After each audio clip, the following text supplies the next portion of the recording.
محمد رضا عباسی کوتاه قامت بین مدافعین نفت آبادان بلند شده، ضربه سرش رو زد به سمت دروازه نفت که تبدیل به گل اول بازی شد. یه بار دیگه خود عباسی یه ضربه سر و حالا گل دوم به ثمر میرسه. چقدر زود نساجی و گل دوم میرسه و باز هم نقش آفرینی محمد رضا عباسی. این بار علا عباس بود که ضربه نهایی رو زد. 2-0. حالا نساجی پیش میفته. طلسم نفت آبادان رو دارن میشکنن قرمز پوشان نساجی.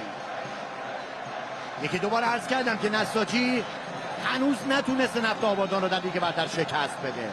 خوشحالی نیمکت نساجی. حنیف عمرانزاده اونجا صحبت میکنه با جان ملکی. هواداران سر از پا نمیشناسن. اولین پیروزی لیگ 23. ببینید چقدر خوب حرکت کرد.